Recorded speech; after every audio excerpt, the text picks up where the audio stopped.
دی په دې خوړ ګاډونو کې چېرته پیدا کړي چې دا قبرونه یې موږ ته صرف معلوم وي چې یاره په هغې هغه ړه صبرو بس نور خو هغه خو الله اخیستي دي څوک چې چا له امانت زه چې تا له یو شی راکړم تا نه به یې سر غواړم هغه دغسې امانت و چې ونې ته خېږم نو بیا مې دا ونې خو هم نه پرېږدي په دې کوټه ولاړم د دې کوټې نه مخې ته روان شوم سورت یاسین مې شروع کړو یو وار مې سورت یاسین ختم کړو درېم وار چې زه درېم مبین ته رسېدم وړلی د اوویسته بره بل کور زموږ هغې ته یې ټرانسفر کړو په واپسۍ کې زما د زوی دا سوچ کړلی دی د مور پاتې وه یوه یې تاندار پاتې وه دی د دو پسې راغی چې زه به دو ځان سره راوباسم او زه د بل کالکه را تللی وم د هغو د کوره لاړم ما که دا کډه نه ده وتې خپل سوچ مې دا و نو دو ماله لاره کې مخې له راغله چې دې روډ ته وخاته کوم چې د کور سره روډ ته دي ته دو د ګلکه کې خاته ما د خپل بچي ته وویل چې ته به په دې روډ ښکته ته دغه وکړې د پټي باندې به په پورته نیغ شي په دې بل پټي په داسې به ځئ په روډ په بره نه ځي او زه د مخې سره لاړم چې زما نور بچیان نه په دې کور کې پاتې د دو پسې مې منډه وواله چې څنګه ورغلم خپل کور له اول کمره مې چې وکته هغې کې څوک نه و دویمې له چې لاړم په هغې کې څوک نه درېمې له چې لاړم نو په درېیمه کې هم څوک نه و کور دوخچه کړی و تلي و په بره هېڅوک هم نه و لکه ټول وتي و د کور نه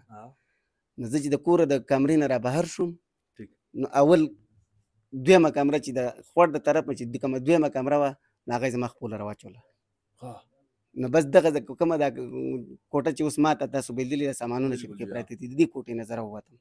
نو په دغه سیټ زه کټ شوم چې د هغه طرف باندې زه راتلم نو د خوړ دا چپه به چې راتله زما دا خپې والې نو زه په دې دیواله مې نیو او بره وختم یاره مې دا بر ځای اوچت دی کېدای شي چې الله ما دلته بچ کړي چې بره وختم کور خو ما کړی مې بچ ته زه خو یو زه یم نو بره زموږ له پاسه دوه کوټې نورې دي په دې له پاسه دوه کمرې نورې دي نو مې زه دې کمرو ته بره خېږم د دې سره چې زه د کمرو ته ورنږدې شوم نو دا کمرې مې رالې زما مخکې ولګېدې بیا چې دا کومه بچ کوټه ده ما دې ته راووال دې له واپس رالم دغه ځای کې ما سوچ وکړو چې ونې ته خېږم نو بیا مې دا ونې خو هم نه پرېږدي په دې کوټه ولاړم د دې کوټې نه مخې ته روان شوم سورت یاسین مې شروع کړو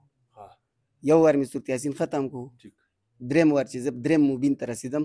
نو الله رب العزت برې نه خوړ ما باندې کم چې کم یې کړو نو ما ټوپ و هغې کې زه دې ځای پر خو زما د ورنونه کار نه کوي دا زه چې تاسو پسې پا نه څېدم زه پاڅېدی نه شوم چې هر څومره مېلمانه راځي را پاڅېدی نه شم زما ورنونه بند دي نه کوي کار وینه پکې جام ده نو د دې خاورې نه ما ځان راکش کړو نو دا خوړ اپله دوه ځایه شی لکه داسې کم نه و خو مناسب و نو ما په دې یو ور ووختم دا کومه کنده چې وهله دا نه وه هغه ټایم په دویمه ور ووختم چې ور ووختم وختم روډ ته په دې روډ بیا هم خوړ نه و دا بره مقبره چې وه تاسو به کتلي دې مقبرې ته چې ور وختمه او چې ما بېرته وکاته نو دا کوم ځای باندې چې زه ولاړم هغه طرف یې یوړ دې خوړ کوم ځای له چې زه راغلی یم دغه یې اوچت کړو او زه په بره وختم لاړم نو تپوس مې وکړو چې زموږ دا درې تنه زما پلار چې و دې هم د دې وړو پسې تللی دې هم راپورې سیټ ته ما وایي دې هم بچ دی مې زما پلار چې شو زوی مې چې شو او راندار مې چې شو کور والا مې نو ما ته هلته کوم ګاونډ کور والا چې وي هغوی په دې کتل انټر کې دي نو زه په منډه هغو پسې هلته رالم نو هلته پکې هغو ما ته وي چې په دې روډ ور اوښتي دي نو دې خوا زما سقرانې کور دی مې کېدای شي دې له تلي هغې له هم نه وتلي مې کېدای شي د خپل زوی له ما د کولي کار ته دی نه پرېښود دغه یو بچی مې وغاټه یو لسم کې سبق وي نو ما کېدای شي چې دې دوکان باندې مې وله کړی وم چې دې چوټیانو کې دی د کولي پسې نه تښتي زموږ خو بله مزدوري شته نه خو کوله ده یو دوه پیرې را پسې راغلی او بیا مې بېرته راوستی نو مې چې دې له نه ځي د دې وجې نه ما هلته صرف بسکټ مسکټ دا شی خللی دی خو په دې لاره کې نو زما ذهن کې راغله چې دی به په هغه دوکان کې دا کړه خپله دا مور او تاندار دو به هلته بېلي نو چې زه هغه ځای له رالم هلته نو مسپن ته پته ولګېده چې وړي دي بچې کور والا دی او پلار دی او یو د روندار نو روندار مې میلو شوه او لاس یې راورسېد موږ دفن کړو او دا درې تنه زما لا لاپته دي بچې یو والد صاحب دی او کور والا دی لاپته دي له هغو لا هېڅ پته نه لګي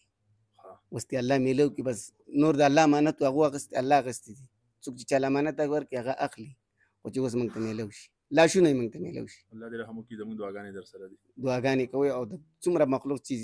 لکه همت وکړي او چې چېرته یې په دې خوړ ګاډونو کې چېرته یې پیدا کړي چې دا قبرونه یې موږ ته صرف معلوم وي چې یاره په هغې هغه ړه صبرو بس نور خو هغه خو الله اخیستی دي. څوک چې چاله امانت زه چې تاله یو شی راکړم تا نه به سار غواړم، هغه دغسې امانت و. او زموږ 3 مرحلې په دې دنیا کې دي. مورخېټه ده هغه زموږ دپاره غټه دنیا وي. د هغې نه چې راوځو 2مه مرحله زموږ دا دنیا ده، دا موږ ته الله ښایسته کړي. د مور د خېټې نه چې ماشوم پیدا شي دی جاړي وایي که نه، وایي چې هلکه هلته هغه یو رګ ورته زندی په دې مور په دې دا کې په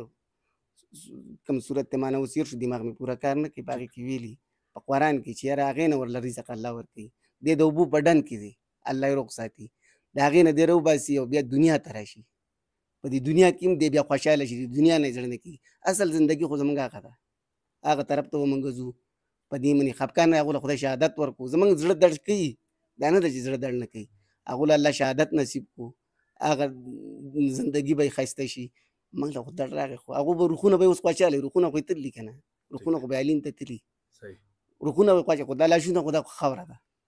خو چې دا خاوره اوس موږ ته میلاو شي انشاءالله میلاو به شي انشاءالله. دې خاورې په بس دغه خاورې سوچ کړي، نور یې نشته. ډېره مهرباني. خبرې اترې تاسو اورېدې. زه خو به صرف دا ووایم چې حوصلې ته دې سلام پکار دی او خدای پاک ته نور خیر را پېښ کړي. ډېره مننه، ډېره شکریه.